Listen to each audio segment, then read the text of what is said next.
انا يا ست حكيت لك كل حكايتي، لحد دلوقتي ما اعرفش اي حاجه عنك. انت حكايتك ايه بقى؟ ما بلاش تبدأ ليلتك نكد، وبعدين انت جاي تقضي معايا ساعتين وتمشي. مالك انت ومال حكايتي؟ ما هو انت لو ما كنتيش عجبتيني ودخلت دماغي ما كنتش هفكر ان انا اجي معاكي هنا اصلا. اصل انا عندي اصول وبروتوكول في المواقف اللي زي دي، ببقى عايز اعرف انا مع مين بالظبط. بس بصراحه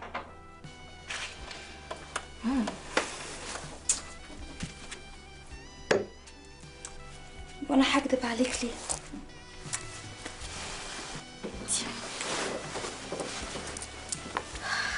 دي شقة ابويا وامي. ما هو انا شفت صورتك وانت معاهم وانا بره في الصاله. على فكره انت شبه باباكي بالظبط.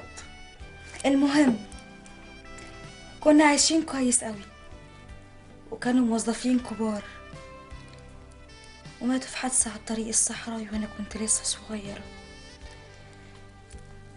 بسووش حاجة غير الشقة دي والمعاش، واخدتني مدام زيزي جارتنا، رحت عشت عندها وقفلت الشقة هنا. لما كبرت شوية وبدأت أفهم اللي حواليا، لقيت نفسي عايشة في شبكة دعارة، ولقيت نفسي أخدت على الجو وبدأ يعجبني، واتنيلت ب60 هباب. كنت بخلص فرديتي عند زيزي واجي ابات هنا لوحدي. وفي ليلة بوليس الآداب قبض على زيزي وشبكتها، وراحوا شمعوا الشقة كلها، وبعدها عرفت إنها ماتت في السجن. طبعا صاحب البيت أخد الشقة، لأنه ساعتها ما كانش يقدر ياخد الشقة وهي عايشة، لأن كانوا زباينها واصلين قوي. طيب وانت ما حاولتيش ليه تمنعي نفسك ليه من الشغلانه المهببه دي؟ عشان أنا يا سيدي اتعودت ألبس أحسن لبس وأفخم وأشيك أنواع السجاير والويسكي والشامبانيا.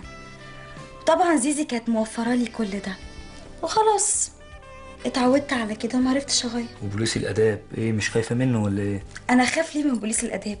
أنا ما عنديش شبكة زي بتاعت زيزي، أنا بشتغل لحساب نفسي، قطاع خاص يعني، حتة بحتة زيك كده مثلا. ده انت حكايتك تنفع تتعمل فيلم سينما.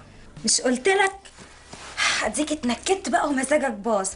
هتعمل ايه دلوقتي يا حبة عين امك؟